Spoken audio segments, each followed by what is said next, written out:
Meu nome é Athena Anderson e tenho 18 anos. No meu aniversário, o homem que me criou atirou uma nota de $50 na minha cara e mandou-me embora porque já não ia pagar pelo erro de outro homem. Ele tinha esperado 18 anos por esse momento. 18 anos de silêncio gélido, recitais perdidos e insultos sussurrados quando ele pensava que eu não estava ouvindo. Ele acreditava que $50 e uma porta batida seriam o fim da minha história. Ele não fazia ideia de que era apenas o começo.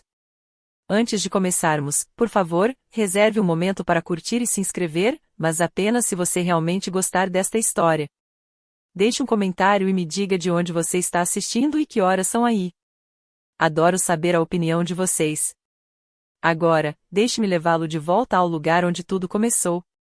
Para entender o que aconteceu no meu aniversário de 18 anos, preciso voltar 10 anos no tempo, para a primeira vez que percebi que não era como as outras crianças da minha família. Eu tinha 8 anos de idade. Era o recital de primavera na escola primária de Glanshant, e eu havia praticado Furelise por 3 meses seguidos. Meus dedos sabiam cada nota de cor. Minha mãe, linda, estava sentada na primeira fila com o celular na mão, gravando cada segundo.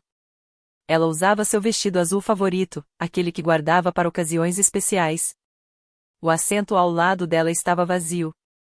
Richard teve uma reunião de última hora. Foi o que minha mãe me disse quando perguntei onde ele estava. Mas, mesmo aos 8 anos, eu percebia que ele nunca tinha reuniões de última hora quando Tyler tinha jogos de futebol. Tyler tinha 4 anos na época, e Richard comparecia a todas as partidas, até mesmo aquelas em que meu irmãozinho simplesmente colhia dentes de leão no campo em vez de jogar. Depois do recital, encontrei minha mãe no corredor. Seus olhos estavam vermelhos, mas ela sorriu e me disse que eu tinha sido maravilhosa. Por que o papai nunca vem mexer nas minhas coisas? Perguntei. Ela não respondeu. Apenas me abraçou mais forte do que o normal. Naquela noite, não consegui dormir. Desci as escadas na ponta dos pés para pegar água e ouvi vozes na cozinha, Richard e mamãe. Eles não sabiam que eu estava ouvindo. Eu te disse que não posso fingir para sempre, disse Richard. Toda vez que olho para ela, vejo o erro que você cometeu. Ela é uma criança, Richard. Ela é inocente em tudo isso. Ela não é minha filha. Nunca foi. E no dia em que ela fizer 18 anos, ela sai desta casa. Naquela época, eu não entendia o que erro significava. Não sabia por que Richard me olhava de forma diferente de como olhava para Tyler.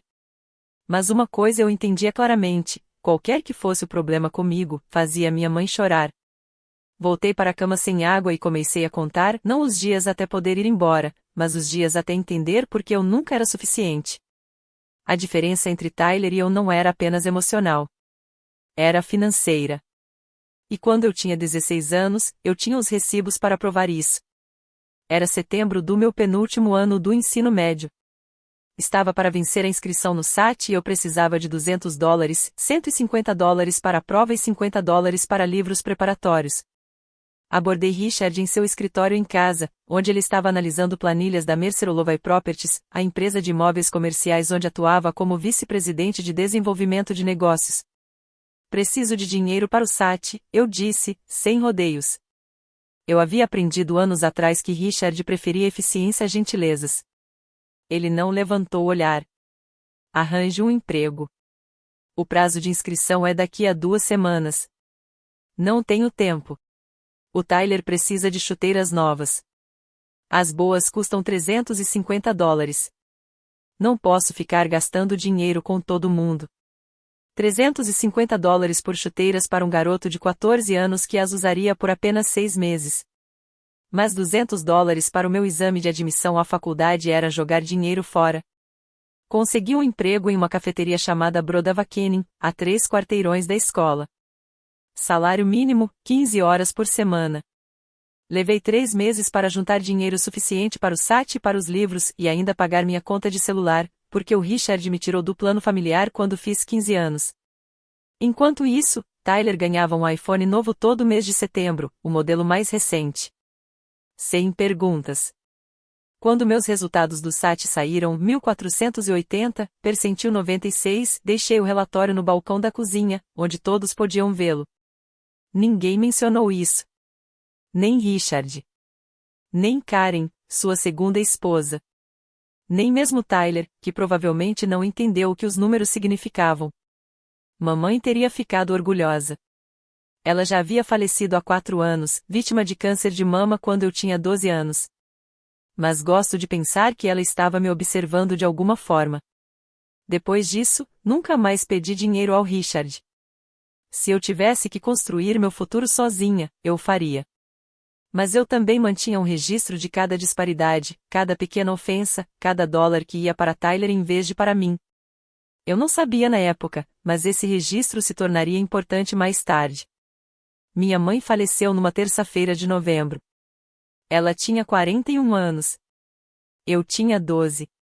O câncer foi agressivo, 14 meses desde o diagnóstico até o fim.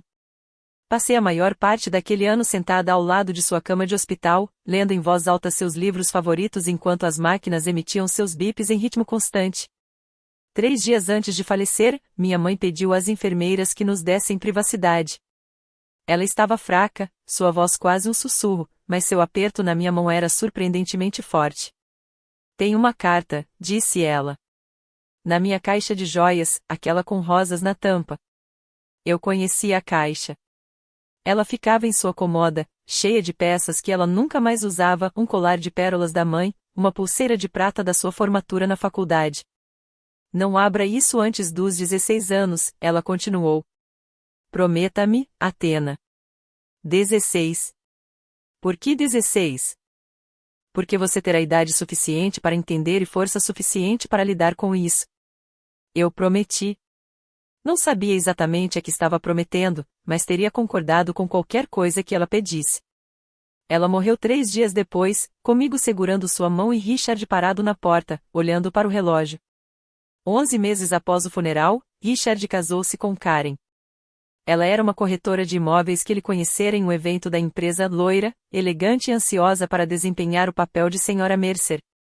O primeiro ato de Karen como madrasta foi reorganizar a casa. As roupas da mãe foram doadas. Seus livros foram guardados em um depósito.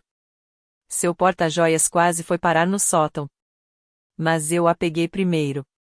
Essa é minha, eu disse, apertando-a contra o peito. Karen olhou para Richard. Ele deu de ombros. Deixe ela ficar com isso. É só lixo. Escondi a caixa no fundo do meu armário, atrás de casacos de inverno que já não me serviam. E esperei 4 anos. Foi esse o tempo que cumpri minha promessa. Eu não fazia ideia de que uma única letra mudaria tudo. No meu aniversário de 16 anos, abri a caixa de joias. Era uma manhã de sábado. Karen tinha levado Tyler para um torneio de futebol em Colorado Springs. Richard estava no campo de golfe, Cherry Hills Country Club, onde passava a maioria dos fins de semana fingindo ser mais importante do que era. Sentei-me na cama com a caixa coberta de rosas no colo. Minhas mãos tremiam enquanto eu levantava a tampa e encontrava o envelope escondido sob um colar de pérolas. Meu nome estava escrito na frente com a letra da minha mãe, Athena. A carta tinha 3 páginas, escrita em papel timbrado pessoal dela, datada de 15 de agosto de 2019, 2 meses antes do diagnóstico. Li 2 vezes antes de as palavras fazerem sentido. Minha querida Athena. Se você está lendo isso, eu já morri e você já tem idade suficiente para saber a verdade. Richard não é seu pai biológico. Antes de me casar com ele, tive um breve relacionamento com um homem chamado Marcus Olovai. Terminou quando ele ficou noivo de outra pessoa. Só descobri que estava grávida depois que ele já tinha ido embora. Naquela época, Richard estava me cortejando, e tomei uma decisão da qual me arrependo até hoje. Casei com ele e o deixei acreditar que você era dele. Ele descobriu quando você tinha 3 anos. Ele encontrou um teste de DNA que eu havia escondido. Ele sabe a verdade há 15 anos, Athena. Ele escolheu ficar em silêncio porque não queria a vergonha de admitir que sua esposa havia estado com outro homem. Sinto muito por nunca ter te contado. Eu tinha medo de te perder, mas você merece saber quem você é. Marcos nunca soube da sua existência. Isso também não foi justo com ele. Esta carta foi autenticada em cartório e entregue à minha advogada, Eleanor Vance, do escritório Vance & Associates. Ela tem instruções para ajudá-lo, caso precise. Você não é um erro, Athena. Você é a melhor coisa que eu já fiz, e seu verdadeiro pai merece saber que você existe. Todo o meu amor para sempre. Mãe. Fiquei sentada ali por 1 hora, lendo a carta repetidas vezes. Finalmente tudo fez sentido, e nada jamais seria como antes. Naquela noite, digitei a Marcus Holloway Denver no Google. Os resultados foram impressionantes. Marcus Holloway, CEO e cofundador da Holloway Capital Partners, um fundo de private equity especializado em imóveis comerciais e energia renovável. Ativos sob gestão, 2,3 bilhões de dólares. Encarei o número bilhão com B. Havia fotos, um homem alto, de cabelos grisalhos e olhos azuis penetrantes, da mesma tonalidade que os meus. Na maioria das fotos, ele usava terno sob medida, em pé em pódios ou apertando as mãos de governadores e prefeitos. Mas o detalhe que me deixou sem fôlego estava em um artigo do Denver Business Journal de março de 2022. A Holloway Capital continua a dominar o mercado imobiliário comercial do Colorado, superando concorrentes menores em pelo menos 7 grandes negócios na última década. O artigo mencionava um desses concorrentes menores, a Mercer Holloway Properties. Quase ri. A empresa para a qual Richard trabalhava tinha Holloway no nome porque Marcus havia sido um dos fundadores 20 anos antes. Eles se separaram devido a uma disputa comercial, e Marcus construiu um império enquanto Richard permaneceu como vice-presidente da empresa que haviam fundado juntos. Richard detestava Marcus Holloway. Eu ouvia reclamar daquele bastardo arrogante em jantares, culpando Marcus por todos os negócios que fracassavam, por todos os contratos perdidos para um licitante com oferta maior. E agora eu sabia por que Richard me olhava com tanto desprezo. Cada vez que ele via meu rosto, via o homem que o havia derrotado em tudo nos negócios, no sucesso e, aparentemente, no coração da minha mãe. A questão agora era simples: Marcus Holloway queria saber que eu existia? Esperei 6 meses antes de entrar em contato. Precisava ser estratégico. Em setembro do meu último ano de faculdade, escrevi uma carta para Marcus Holloway, não um e-mail, mas uma carta física enviada para a sede da Holloway Capital Partners no centro de Denver. Incluí uma cópia da carta da minha mãe e um pedido simples, um teste de DNA independente para confirmar a verdade. Passaram-se 2 semanas, depois 3. Eu verificava a caixa de correio todos os dias, com o estômago embrulhado por uma mistura de esperança e pavor. No 18º dia, chegou uma resposta, não diretamente de Marcus, mas de seu advogado. A carta era breve e profissional. O Sr. Holloway concordou em se submeter a um teste de DNA no Gantrash Labs, um laboratório certificado. O agendamento foi marcado para 15 de outubro. O teste levou 5 minutos, um cotonete na bochecha, alguns formulários e a promessa de que os resultados chegariam em até 2 semanas. Em 8 de novembro, recebi o relatório. Número do caso, GTA 202308. Probabilidade de paternidade, 99,97%. 3 dias depois, meu telefone tocou. Um número desconhecido com DDD de Denver. Athena. A voz era grave e pausada. Aqui é Marcus Holloway. Acabei de receber os resultados. Eu não conseguia falar. Minha garganta havia se fechado completamente. Eu não sabia de você, continuou ele. Sua mãe nunca me contou. Mas agora que sei, não vou a lugar nenhum. Prometo. Eu acreditei nele. O dia 15 de março chegou frio e cinzento, com o céu carregado de nuvens que não conseguiam decidir se iam chover ou nevar. Acordei às 6h47, 13 minutos antes do meu alarme. Por um instante, fiquei imóvel, encarando o teto do quarto onde dormi por 18 anos. As paredes estavam nuas agora, eu havia retirado os posteres e as fotos semanas atrás, guardando-os em caixas que estavam num canto, prontas para serem levadas embora. Hoje era o dia. Eu sentia isso na pele.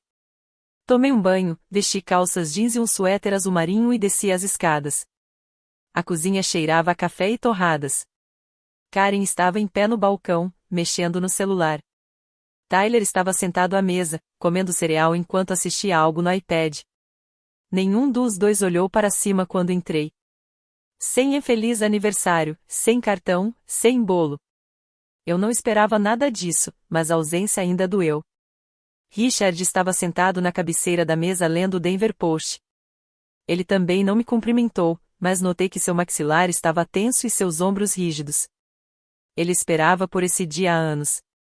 Eu me servi um copo de suco de laranja e olhei pela janela. Lá estava ele, um Mercedes classe S preto estacionado na esquina da nossa rua, mal visível através dos galhos nus do carvalho em nosso jardim da frente. Marcos já estava aqui, à espera. O envelope no bolso do meu casaco parecia mais pesado do que papel deveria.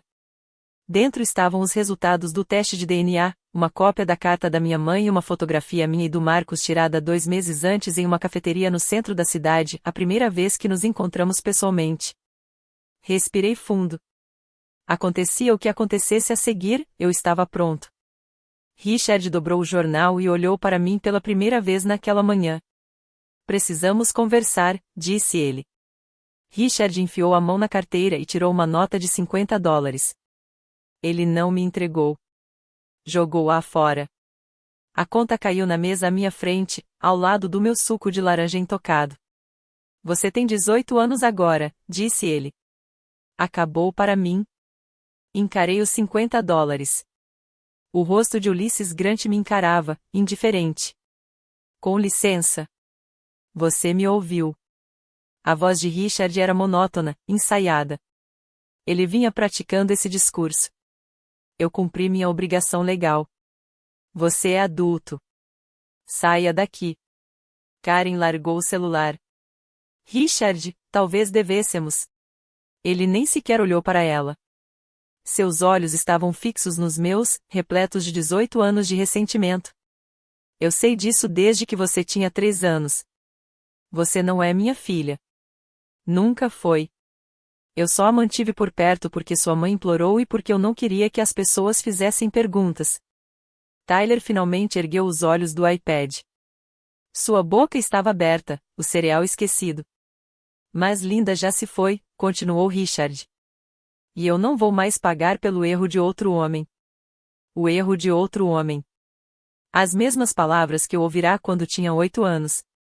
Peguei a nota de $50 devagar, com cuidado.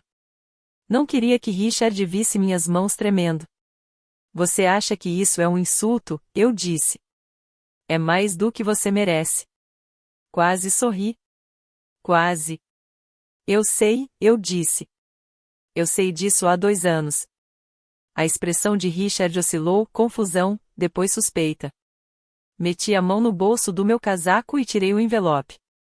Coloquei-o sobre a mesa, bem na frente dele. Abra. Ele hesitou, depois rasgou o envelope. Observei seu rosto enquanto ele lia os resultados do DNA, enquanto reconhecia a caligrafia da mãe na carta, enquanto a cor sumia de suas bochechas. E meu verdadeiro pai, eu disse, está esperando lá fora. Richard virou a cabeça bruscamente em direção à janela. A Mercedes preta. A porta do motorista se abrindo. Um homem alto de cabelos grisalhos pisando na calçada. Marco Holovay. O rosto de Richard empalideceu. Não, ele sussurrou. Não, não, não. Observei Richard observar Marcos, o homem que me atormentou por 18 anos, que me fez sentir inútil, indesejada, invisível, agora paralisado. Sua mão apertava o relatório de DNA com tanta força que o papel amassou nas bordas. Marcos subiu à nossa entrada de carros com a confiança tranquila de alguém que não tinha nada a provar. Ele vestia um sobretudo cinza escuro e luvas de couro, e seus cabelos grisalhos estavam perfeitamente penteados apesar do vento de março. Isso é impossível, Richard sussurrou. Você e ele. Linda e ele. Ele não conseguiu terminar a frase. Antes de você, eu disse. Antes mesmo que ela soubesse que você existia. Karen empalideceu. Ela olhou de Richard para a janela, tentando entender o que estava acontecendo. Tyler havia abandonado completamente seu iPad, sua apatia adolescente substituída por um choque de olhos arregalados. Você planejou isso? Perguntou Richard com a voz embargada. Você planejou isso por 2 anos, confirmei. Desde que encontrei a carta da mamãe. Desde que descobri que você sabia a verdade e mesmo assim me puniu por isso. A campainha tocou. Ninguém se mexeu. Ela tocou de novo. Eu pego, eu disse. Caminhei até a porta da frente, com o coração acelerado, mas passos firmes. Sentia o olhar de Richard queimando em minhas costas. Ouvi Karen sussurrando algo frenético, provavelmente tentando calcular como isso afetaria sua posição social. Abri a porta. Marcos Olova estava parado na varanda, seus olhos azuis, meus olhos, encontrando os meus. Pronto? Perguntou ele. Voltei-me para olhar para Richard uma última vez. Ele ainda estava de pé junto à mesa da cozinha, com a nota de $50 esquecida no chão. Adeus, Richard. Marcos não esperou por um convite. Passou por mim e entrou no hall de entrada, sua presença preenchendo o espaço de uma maneira que Richard jamais conseguiria. Richard. A voz de Marcos era calma, quase agradável. Já faz um tempo. Richard se recompôs. Saia da minha casa. Vim buscar minha filha, disse Marcos. Aquela que você acabou de jogar fora com uma nota de $50. Marcos olhou para o dinheiro amassado no chão. Que generoso da sua parte. Ela não é sua? Richard se conteve. Os resultados do DNA ainda estavam em sua mão. A evidência era inegável. 99,97%. A Gantrash Labs não comete erros, disse Marcos. Aparentemente, Linda também não, já que optou por não me contar. Karen finalmente falou. Richard, quem é esse homem? Marcos Olovai. Richard cuspiu o nome como veneno. Meu antigo sócio. Aquele que vem sabotando meus negócios há anos. Sabotagem? Marcos ergueu uma sobrancelha. Acho que a palavra que você está procurando é o superação. Há uma diferença. Fiquei parada junto à porta, observando o confronto se desenrolar. Uma parte de mim queria intervir, mas uma parte maior entendia que aquele momento não era sobre mim. Era sobre Richard enfrentando as consequências de sua crueldade. Você acha que ganhou alguma coisa? Richard se aproximou de Marcos, com os punhos cerrados. Levá-la não muda nada. Ela ainda é um erro da Linda. Ela ainda é. Cuidado. A voz de Marcos baixou, perdendo o tom agradável. Você está falando da minha filha. E eu passei os últimos 6 meses aprendendo exatamente como você a tratou. As palavras ficaram suspensas no ar. Eu sei sobre o dinheiro do SAT que você recusou, continuou Marcos. O plano de celular que você cancelou. O fundo fiduciário que você vem drenando. Tudo isso. O rosto de Richard passou de cinza para branco. Como? Não importa como. O que importa é que tudo o que você fez com Athena terá consequências, a partir de hoje. Marcos enfiou a mão no casaco e tirou uma pasta de papel pardo. Colocou-a sobre a bancada da cozinha, bem em frente a Karen, que se encolheu como se a pasta pudesse mordê-la. Linda deixou um fundo fiduciário para Athena, disse Marcos. $180 mil, para ser administrado por seu tutor legal até que ela complete 18 anos. Ele abriu a pasta. Aquele guardião era você, Richard. O maxilar de Richard se contraiu. Eu tinha todo o direito de acessar esses fundos. Criar um filho é caro. É mesmo? Marcos pegou uma planilha, extratos bancários destacados e anotados. De acordo com esses registros, você sacou $47 mil nos últimos 5 anos para despesas com a criação dos filhos. Ele olhou para mim. Athena, Richard pagou sua inscrição no SAT? Não. Sua conta de telefone? Não. Material escolar, roupas, atividades extracurriculares? Paguei tudo com o dinheiro que ganhei trabalhando em uma cafeteria. Marcos se virou para Richard. Então, para onde foram os $47 mil? Silêncio. Os olhos de Karen se voltaram para a planilha. Vi sua expressão mudar, não exatamente culpa, mas reconhecimento. Ela sabia para onde aquele dinheiro tinha ido: os acampamentos de futebol do Tyler, as aulas particulares do Tyler, o desfile interminável de novos eletrônicos do Tyler. Isso é peculato, disse Marcos em voz baixa. De acordo com a lei do Colorado, um administrador fiduciário que se apropria indevidamente de fundos pode ser responsabilizado pessoalmente, além de juros e honorários advocatícios. Você não pode provar. Eu já fiz isso. Marcus bateu na pasta. Minha advogada, Eleanor Vance, está revisando esses documentos há meses. A mesma Eleanor Vance que sua esposa, Linda, contratou para proteger os interesses de Athena antes de ela falecer. Richard parecia estar passando mal. Discutiremos isso melhor depois do jantar de gala, disse Marcus. Só mais uma coisa. Ele retirou um segundo documento da pasta, um e-mail impresso, completo com cabeçalhos e registros de data e hora. O rosto de Richard passou de branco para verde. 12 de setembro de 2018, leu Marcus em voz alta. De Richard Mercer, da Mercer Olovay, para seu advogado pessoal. Assunto: questão de herança confidencial. Preciso saber quais são as minhas opções para minimizar as obrigações de herança para com uma criança que não é minha filha biológica. Especificamente, posso excluí-la do meu testamento sem revelar o motivo? E o que acontece ao fundo fiduciário da mãe dela se a criança for retirada do lar antes dos 18 anos? Karen deu um suspiro de espanto. Até Tyler pareceu perturbado. Onde você conseguiu isso? Perguntou Richard, quase num sussurro. O departamento de TI da sua empresa não é tão leal quanto você pensa, disse Marcus, especialmente quando eles recebem propostas melhores em outros lugares. Eu não sabia desse e-mail. Marcus havia mencionado que estava reunindo provas, mas eu não tinha ideia da profundidade da investigação. Você planeja me excluir da sua vida desde que eu tinha 12 anos, eu disse. As palavras saíram firmes, como um fato. Antes mesmo da mamãe morrer. Richard não conseguia me encarar. O baile de gala é daqui a uma semana, disse Marcus, guardando os documentos de volta na pasta. Sugiro que você use esse tempo para consultar seu advogado, porque depois de sábado à noite, todos na comunidade empresarial de Denver saberão exatamente que tipo de homem você é. Ele estendeu a mão para mim. Athena, vamos. Dei uma última olhada na cozinha, na expressão congelada de Karen, na confusão de Tyler, na compostura desmoronando de Richard. Então saí pela porta com meu pai. Meu pai de verdade. A história está apenas começando, pessoal. Richard me expulsou achando que tinha vencido, mas ele não fazia ideia de quem era meu pai de verdade. E a melhor parte? Ainda está por vir.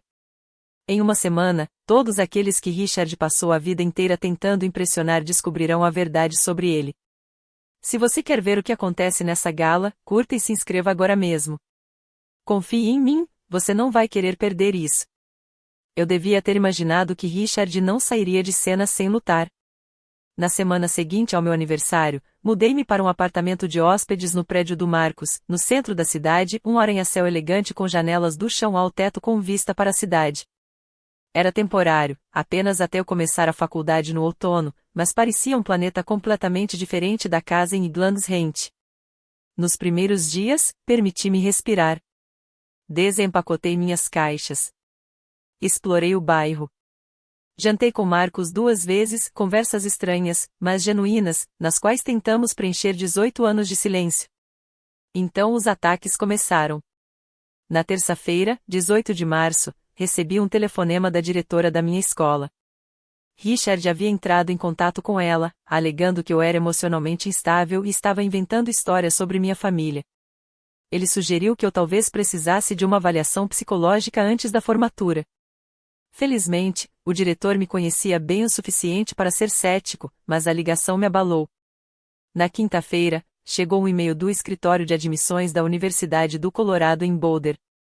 Assunto: preciso de esclarecimentos. Prezada Sra. Anderson. Recebemos informações que sugerem inconsistências em seu pedido de auxílio financeiro, especificamente, surgiram preocupações sobre sua situação familiar e seu status de tutela.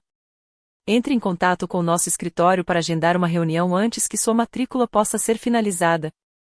Prazo: 1º de abril. Fiquei olhando para o e-mail por 10 minutos antes de ligar para Marcus. Ele está tentando destruir meu futuro, eu disse. Ele não pode mais me ferir diretamente, então está atacando tudo que construí. Marcus ficou em silêncio por um momento. Eleanor Vance vai cuidar da universidade e da direção. Richard está cavando a própria cova. Ele só ainda não se deu conta disso. O que você quer dizer? O evento de gala é no sábado. Ele estará lá para receber o prêmio, e nós também. Eu ainda não entendia. Mas entenderia. Richard não ia apenas perder. Ele ia perder na frente de todos que eram importantes para ele. O 15º baile de gala beneficente anual da Câmara de Comércio de Denver foi o evento social da temporada de primavera. Aprendi isso com Marcus, que me explicou durante o jantar na sexta-feira à noite, véspera do evento. 400 convidados, disse ele, dando uma mordida em seu bife. Líderes empresariais, investidores, autoridades municipais, todos que importam no mundo imobiliário comercial de Denver estarão lá. E Richard está sendo homenageado como desenvolvedor do ano. O sorriso de Marcus era discreto. Um prêmio pelo qual ele vem fazendo campanha desde 2019. É a validação que ele sempre quis, a prova de que ele pertence à elite da cidade. Eu empurrei a salada pelo prato. Então vamos tirar isso dele? Não, Marcus largou a faca e o garfo. Vamos deixar que ele tire isso de si mesmo. Tudo o que precisamos fazer é aparecer. O evento de gala estava sendo realizado no Hotel Four Seasons, no centro da cidade, no salão de baile principal, no segundo andar. Traje a rigor, champanhe e um leilão silencioso em benefício de programas de alfabetização infantil. E Marcus Olovai foi o principal patrocinador, tendo doado $500 mil para a causa. Como patrocinador principal, explicou Marcus, eu faço o discurso de abertura. Tenho cerca de 10 minutos no palco antes de começarem a entregar os prêmios. O que você vai dizer? Ele estendeu a mão por cima da mesa e apertou a minha. A verdade, eu disse. Só isso. Apenas a verdade.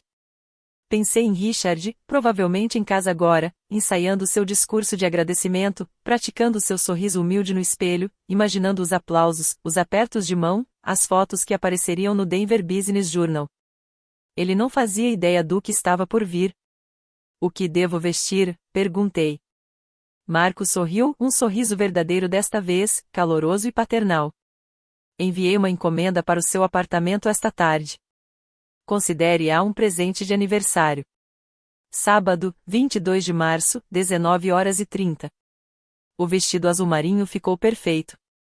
De seda, até o chão, com um decote discreto, elegante sem ser extravagante. Marcos fez uma ótima escolha. Chegamos juntos ao Four Seasons, a mão dele firme no meu cotovelo enquanto caminhávamos pelo saguão dourado. Lustres de cristal lançavam uma luz quente sobre os pisos de mármore. Casais bem vestidos confraternizavam perto do bar, suas risadas ecoando pelos tetos altos. Eu nunca tinha estado em nada parecido. Meu mundo era de cafeterias e corredores de escola, não de salões de baile e taças de champanhe. Mas mantive a cabeça erguida e os ombros para trás, canalizando toda a compostura que desenvolvia ao longo de 18 anos sobrevivendo à casa de Richard. Entramos no salão de baile às 19h42. Sei a hora exata porque verifiquei no meu celular, queria me lembrar de cada detalhe. A sala era deslumbrante.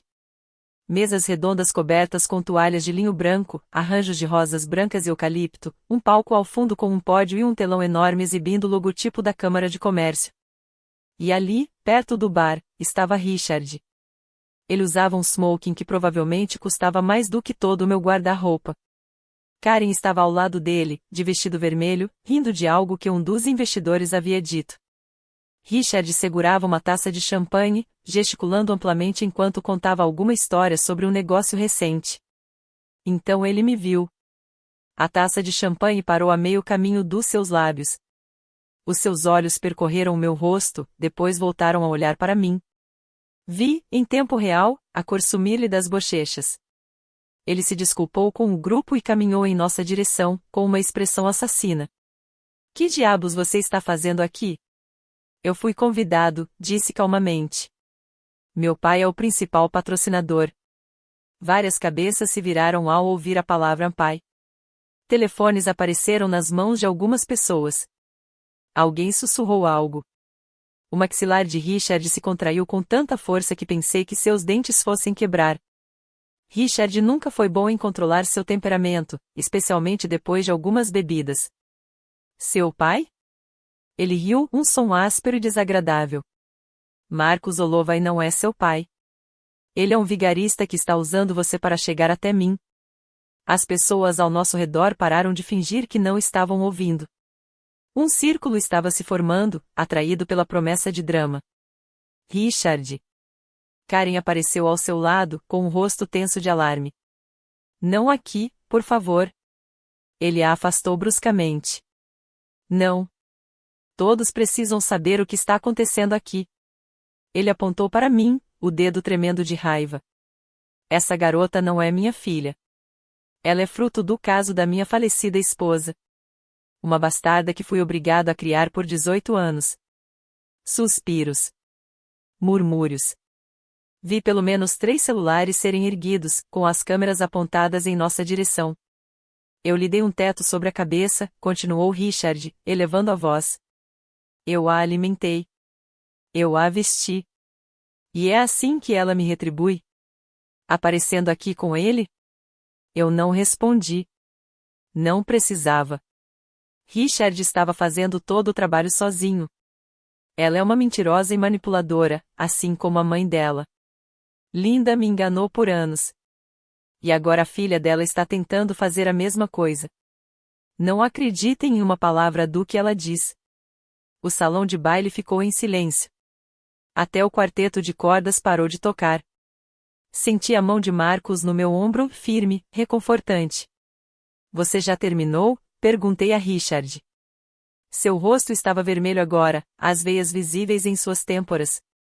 Estou apenas começando. Você acha que pode me destruir? Você não é nada. Você sempre não foi nada. Olhei mesmo para ele, talvez pela última vez. Não preciso arruinar você, Richard. Você já está fazendo isso sozinho. Pelo canto do olho, vi Marcos caminhando em direção ao palco. Era a hora. A apresentadora, uma mulher de cabelos grisalhos vestindo um vestido preto com lantejoulas, bateu no microfone. Senhoras e senhores, por favor, peço a atenção de todos. É hora de começarmos o nosso programa. Por favor, recebam com entusiasmo o nosso principal patrocinador e palestrante convidado, Sr. Marcos Olovai. Aplausos ecoaram pelo salão de baile. Marcos subiu os degraus com a desenvoltura de quem já discursou para milhares de pessoas. Apertou a mão do mestre de cerimônias, ajustou o microfone e sorriu para a multidão. Obrigado a todos por estarem aqui esta noite, começou ele. O baile de gala beneficente da Câmara de Comércio de Denver arrecadou mais de 12 milhões de dólares para programas de alfabetização infantil nos últimos 15 anos. Isso é algo de que todos devemos nos orgulhar. Mais aplausos.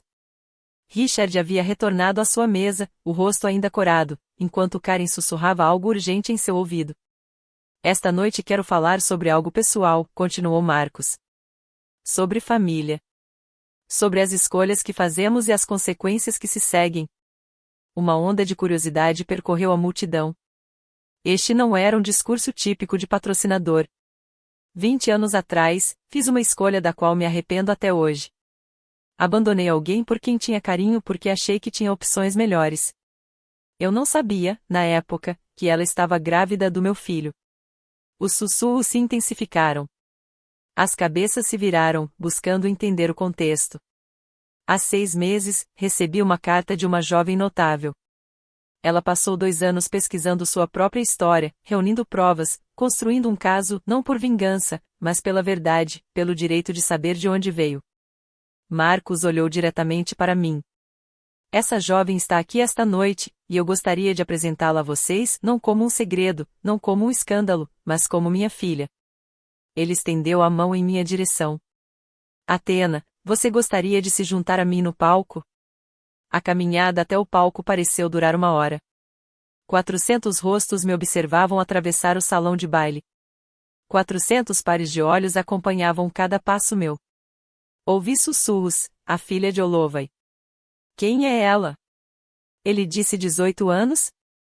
Subi as escadas e peguei na mão de Marcos. Ele me puxou delicadamente para perto de si, de frente para a multidão. Esta é Athena Anderson, disse-lhe ao microfone.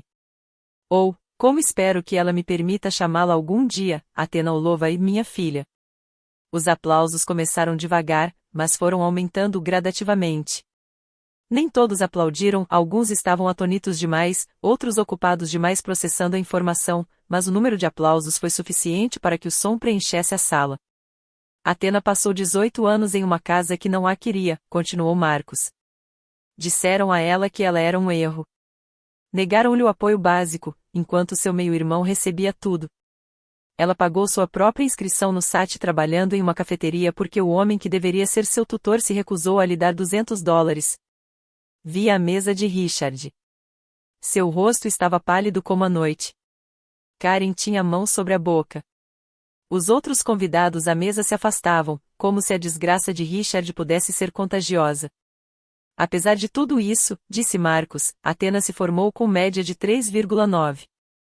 Ela ficou no percentil 96 no SAT. Ganhou uma bolsa parcial para a Universidade do Colorado em Boulder.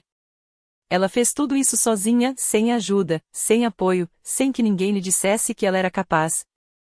Ele se virou para mim, com os olhos brilhando. Perdi 18 anos da sua vida, Athena. Não posso recuperá-los, mas posso lhe prometer o seguinte: a partir de hoje, você nunca mais estará sozinha. Eu não conseguia falar. Minha garganta estava muito apertada, então apenas assenti com a cabeça e apertei a mão dele. Os aplausos foram ensurdecedores. Marcos fez um gesto em direção à lateral do palco, onde uma mulher vestindo um elegante terno cinza estava de pé, aguardando. Para aqueles que possam questionar a veracidade do que compartilhei, permitam-me apresentar Eleanor Vance, sócia sênior da Vance & Associates. A senhora Vance é a guardiã da documentação que comprova a filiação de Athena. Eleanor deu um passo à frente, sua presença inspirando respeito imediato. Ela estava perto dos 50 anos, com traços marcantes e a postura serena de alguém que havia passado décadas em tribunais. Boa noite, disse ela ao microfone. Tenho em minha posse os seguintes documentos. Em primeiro lugar, uma carta autenticada em cartório, escrita por Linda Anderson Mercer em 15 de agosto de 2019, atestando a paternidade biológica de Marcos Olova em relação à sua filha, Athena. Em segundo lugar, os resultados do teste de DNA do Gantrash Labs, datados de 8 de novembro de 2023, confirmam uma probabilidade de 99,97% de correspondência paterna entre o Sr. Olova e a Sra. Anderson. Ela ergueu uma pasta, a mesma pasta que Marcos havia mostrado a Richard uma semana antes. Esses documentos foram autenticados e estão disponíveis para análise jurídica. Não há ambiguidade alguma. Athena Anderson é filha biológica de Marcos Olova. A sala fervilhava de reações. Um repórter do Denver Business Journal rabiscava furiosamente. Telefones estavam por toda parte, gravando, enviando mensagens, postando. A mesa de Richard havia se tornado uma ilha de silêncio. Mais uma coisa, acrescentou Eleanor. Também estou de posse de registros financeiros que indicam que Richard Mercer, como administrador da herança de Athena deixada por sua falecida mãe, retirou $47 mil de seu fundo fiduciário ao longo de um período de 5 anos. Os procedimentos legais para recuperar esses fundos começarão na manhã de segunda-feira. Richard levantou-se abruptamente, derrubando sua taça de champanhe. Não disse uma palavra. Simplesmente saiu.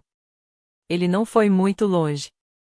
Richard deu uns 10 passos em direção à saída quando alguém gritou, fugindo, Mercer. Ele parou, virou-se, o rosto uma máscara de fúria mal controlada. Isto é uma armação, gritou ele, com a voz embargada.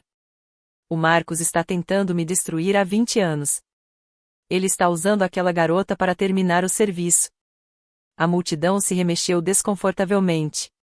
O teste de DNA é falso, continuou Richard, caminhando de volta para o palco. Os documentos são falsificados. Tudo isso é uma mentira arquitetada para me humilhar. Marcos não hesitou. O Gantrash Labs é uma das instituições mais respeitadas do país. Seus resultados foram usados em milhares de processos judiciais. Você está sugerindo que eles fazem parte da minha conspiração? Estou sugerindo que você os subornou. E a carta da Linda, sua própria esposa, também é falsificada? A boca de Richard abriu e fechou. Ele não tinha resposta. Você chamou minha filha de bastarda na frente de 50 testemunhas, disse Marcos, com a voz baixando para algo frio e ameaçador. Você admitiu publicamente que sabia que ela não era sua filha biológica e que a odiava por isso. Você fez isso antes mesmo de eu dizer uma palavra. Murmúrios de concordância percorreram a multidão. Tudo o que está acontecendo com você esta noite, Richard, Foi você quem provocou. Alguém na multidão gritou, e o dinheiro do fundo fiduciário? O rosto de Richard empalideceu. Isso é um assunto particular. 47 mil dólares, gritou outra voz. Da herança de uma criança? Isso é roubo. A multidão estava mudando. Eu podia sentir o julgamento coletivo se alterando, a maré social se afastando de Richard e se aproximando de nós. Karen apareceu ao lado dele, puxando-o pelo braço. Richard, precisamos ir agora. Dessa vez, ele não discutiu. Eles fugiram pela porta lateral, deixando a mesa vazia.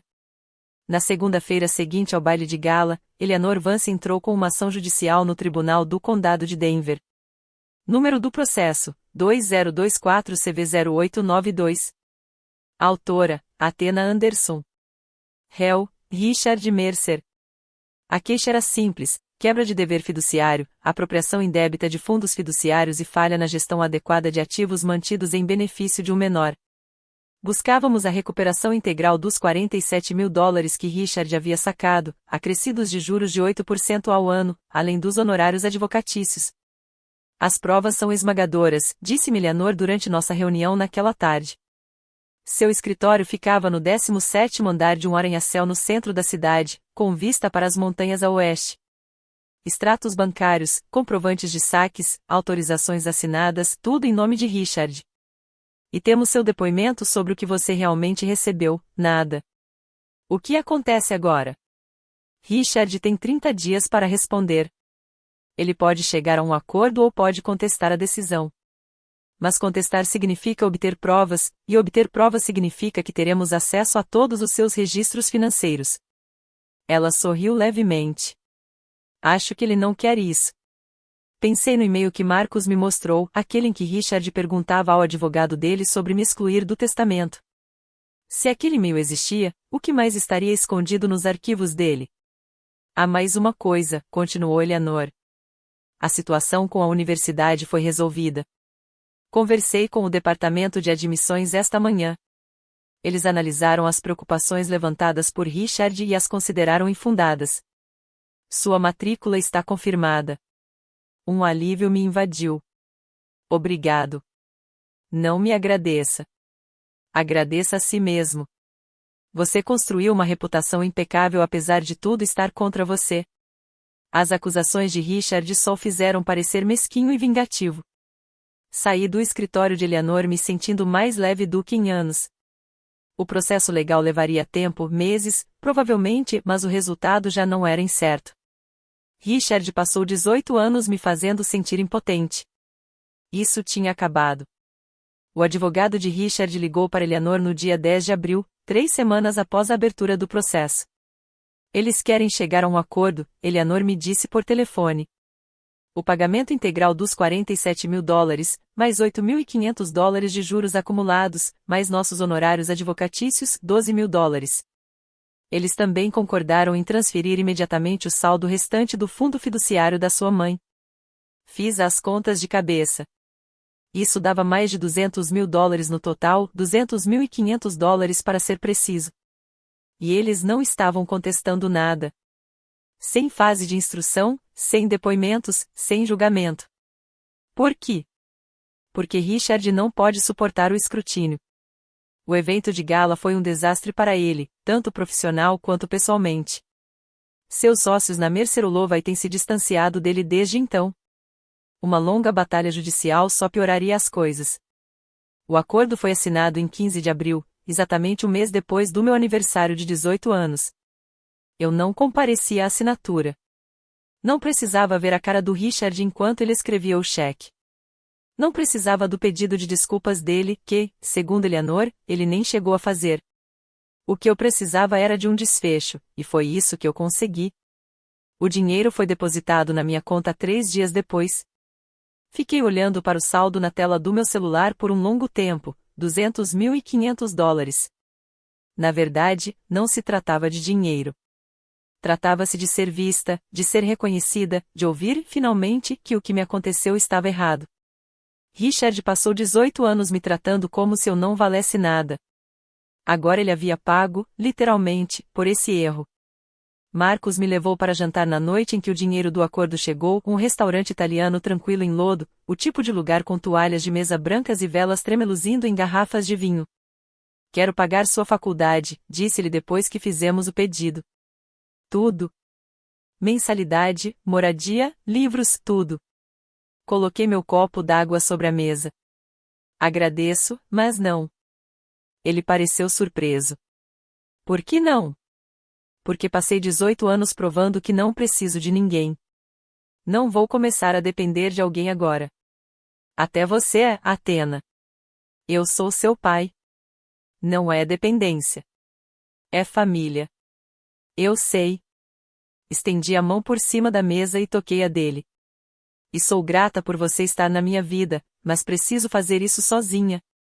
O dinheiro do fundo fiduciário, minha bolsa de estudos, isso é suficiente. Mais do que suficiente. Marcos ficou em silêncio por um momento. Eu podia vê-lo lutando com isso, o instinto de prover em conflito com o reconhecimento de que eu precisava de autonomia. Sua mãe te criou bem, disse-ele por fim. Ela fez isso. Tudo bem. Ele apertou minha mão. Mas se você precisar de alguma coisa, qualquer coisa mesmo, estou aqui. Sem compromisso. Eu sei. Terminamos o jantar conversando sobre outras coisas, os negócios dele, meus planos para a faculdade, o apartamento que eu estava olhando perto do campus. Uma conversa normal entre pai e filha, ou pelo menos o que eu imaginava que seria uma conversa normal entre pai e filha. Eu não precisava do dinheiro de Marcos para provar que era digna. Eu já havia provado isso todos os dias durante 18 anos. Sei que muitos de vocês que estão assistindo já passaram por algo parecido, serem ignorados, desvalorizados, sentirem-se insignificantes pelas pessoas que deveriam amá-los. Se você se identificou com essa história, deixe um comentário abaixo e compartilhe este vídeo. Às vezes, saber que você não está sozinho é a coisa mais importante. E não se esqueça de se inscrever para não perder o final. Estamos quase lá. As consequências para Richard foram rápidas e brutais. Tudo começou na noite da gala, quando a Câmara de Comércio retirou discretamente sua indicação ao prêmio de incorporador do ano. Sem anúncio, sem explicação, apenas um breve e-mail na manhã seguinte informando que, devido a circunstâncias imprevistas, o prêmio não seria entregue este ano. Mas isso foi apenas o começo. Em 10 de abril, no mesmo dia em que o advogado de Richard ligou para negociar o acordo, o Sterling Investment Group desistiu de um projeto de desenvolvimento conjunto que estava em andamento há 18 meses. O negócio valia 12 milhões de dólares. De acordo com o e-mail que Richard recebeu, que de alguma forma chegou ao Denver Business Journal, o CEO da Sterling escreveu: "Não podemos associar nossa marca a indivíduos cuja conduta pessoal levanta questões sobre julgamento ético." O artigo foi publicado em 5 de abril com o título: "Escândalo familiar lança sombra sobre ex-executivo da Mercer-Olovay." Ex-executivo. Porque, a essa altura, Richard já havia saído da empresa. O Conselho de Administração da Mercer-Olovay Properties realizou uma reunião de emergência em 1º de maio. A votação foi unânime: Richard renunciaria ao cargo imediatamente, recebendo uma indenização modesta e um rigoroso acordo de confidencialidade. O comunicado oficial à imprensa citou motivos pessoais e o desejo de passar mais tempo com a família. Ninguém acreditou. Em 2 meses, Richard Mercer perdeu seu prêmio, seu maior contrato e sua carreira. A casa em Iglands Rent foi colocada à venda em junho. Aparentemente, Karen decidiu que morar em um bairro onde todos sabiam da vida deles era insuportável. Não senti alegria com a queda de Richard. Não senti vingança nem triunfo. O que senti foi algo mais tranquilo, algo como paz. Durante 18 anos, Richard exerceu poder sobre mim. Ele controlava onde eu morava, o que eu comia, se eu me sentia bem-vinda na minha própria casa. Ele me fazia sentir pequena, inútil e invisível. Agora o mundo podia ver quem ele realmente era. E eu finalmente estava livre. Karen e Tyler foram danos colaterais na implosão de Richard. Eu não planejei assim, mas não podia fingir que não havia previsto isso. Karen desapareceu das redes sociais uma semana após o baile de gala. Seu Instagram, onde ela postava fotos cuidadosamente selecionadas de sua família perfeita, tornou-se privado e depois sumiu por completo. Ouvi dizer que ela parou de frequentar seu clube do livro, suas aulas de tênis e as reuniões do comitê de caridade. Não senti pena dela. Ela tinha visto Richard me tratar como lixo por 6 anos e nunca disse uma palavra. Seu silêncio a tornou cúmplice. Tyler era diferente. Ele tinha 14 anos, idade suficiente para entender o que tinha acontecido, jovem o bastante para que eu não pudesse responsabilizá-lo totalmente. Ele cresceu acreditando na narrativa que Richard lhe contava, que eu era estranha, o problema, a razão pela qual a família deles não era perfeita. 3 meses após o evento de gala, recebi uma mensagem de texto de um número desconhecido. Athena, é o Tyler. Consegui seu número no celular da mamãe. Sei que você provavelmente não quer ouvir de mim, mas queria pedir desculpas. Eu não sabia o quão ruim as coisas estavam para você. Eu deveria ter prestado atenção. Eu deveria ter dito alguma coisa. Encarei a mensagem por um longo tempo. Uma parte de mim queria responder imediatamente, dizer que estava tudo bem, reconstruir algum tipo de relacionamento. Mas outra parte, a parte que passou 18 anos invisível, precisava de mais tempo. Respondi, obrigada por entrar em contato. Ainda não estou pronta para conversar, mas agradeço por ter dito isso. Ele respondeu, entendo. Quando você estiver pronto, se é que algum dia estará pronto. Salvei o número dele, mas não o adicionei aos meus contatos. Talvez um dia. Mas não hoje. Em agosto, me mudei para Boulder. Meu apartamento era pequeno, um apartamento de um quarto em um complexo perto do campus, com vista para as Flatirons da janela da cozinha. Mobiliei-o com achados de segunda mão, um sofá azul, uma escrivaninha de madeira, uma estrutura de cama que rangia quando eu me virava à noite. Era perfeito. O dinheiro do fundo fiduciário estava numa conta poupança, rendendo juros modestos. Usei-o para pagar a mensalidade da faculdade e o aluguel, tomando cuidado para que durasse os 4 anos. Minha bolsa de estudos cobriu o restante. Não toquei no centavo do dinheiro de Marcos. Não precisei. As aulas começaram na última semana de agosto. Matriculei-me no curso de administração com ênfase em comunicação. Meus professores eram exigentes, a carga horária pesada, mas me destaquei de maneiras que nunca havia experimentado no ensino médio. Pela primeira vez na vida, me vi cercado por pessoas que não conheciam minha história, que me julgavam apenas pelo que eu lhes mostrava.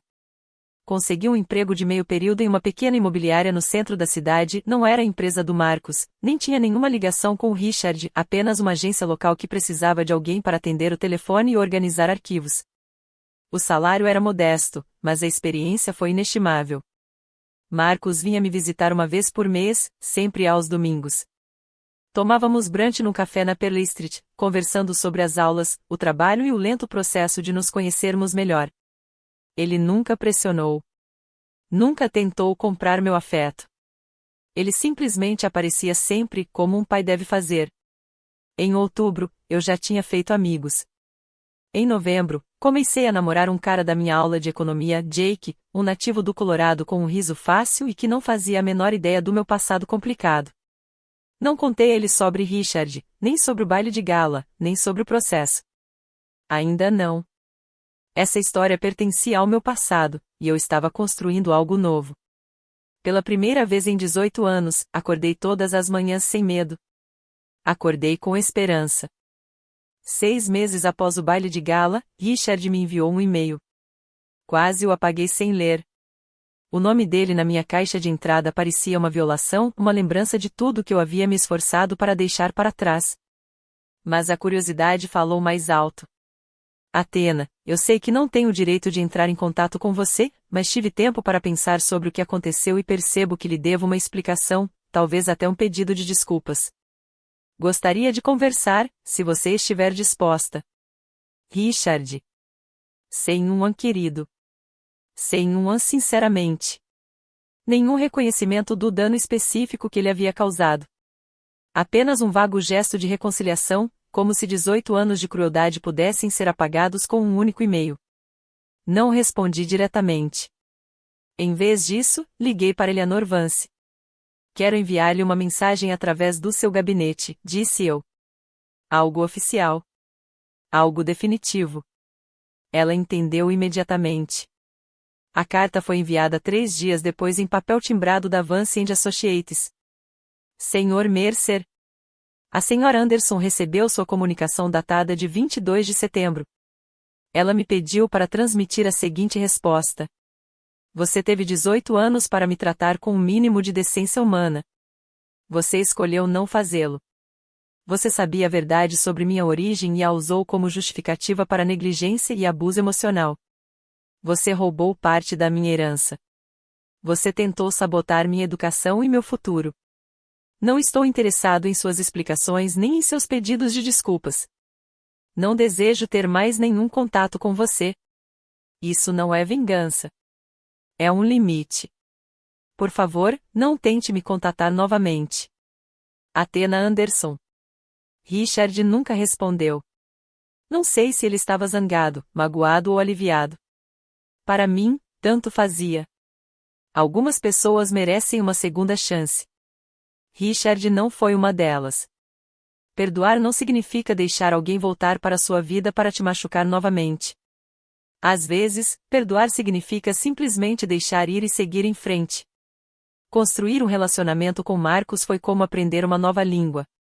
Tínhamos o básico, DNA em comum, características semelhantes, um desejo mútuo de conexão, mas a fluência levaria anos. Nossos brunches mensais se tornaram um ritual. Ele dirigia de Denver até aqui nas manhãs de domingo, sempre chegando pontualmente às 10 horas. Pedíamos as mesmas coisas, torrada com abacate para mim, ovos Benedito para ele, e conversávamos sobre tudo e sobre nada. Alguns dias eram fáceis. Conversávamos sobre seu último negócio ou sobre minhas próximas provas, ríamos de piadas ruins e descobrimos interesses em comum. Ele adorava jazz, e eu também. Ele detestava coentro, e eu também. Coisas pequenas, mas que, juntas, faziam toda a diferença. Outros dias foram mais difíceis. Havia silêncios que se estendiam por tempo demais. Perguntas sem boas respostas. Como resumir 18 anos de ausência? Como lamentar um relacionamento que nunca existiu? Não estou tentando recuperar o tempo perdido, Marcos me disse certa vez, mexendo seu café. Sei que isso é impossível. Só quero estar aqui para o que vier pela frente. Já chega, eu disse. E eu estava falando sério. No meu aniversário de 19 anos, Marcos dirigiu até Boulder com um pequeno bolo e um cartão. Sem presentes extravagantes, sem grandes gestos, apenas nós dois no meu pequeno apartamento comendo bolo de chocolate e assistindo ao pôr do sol pintar as flatiras de rosa e dourado. Feliz aniversário, Athena, disse ele. Obrigado, pai. Foi a primeira vez que o chamei assim. Seus olhos brilharam, mas ele não deu muita importância. Nem eu. Algumas coisas não precisam de palavras. Olhando para trás, às vezes me pergunto o que teria acontecido se eu nunca tivesse encontrado aquela carta.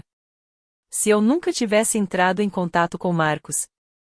Se eu simplesmente tivesse aceitado os $50 de Richard desaparecido no mundo, mais uma criança esquecida de um lar desfeito. Mas eu encontrei a carta. Entrei em contato.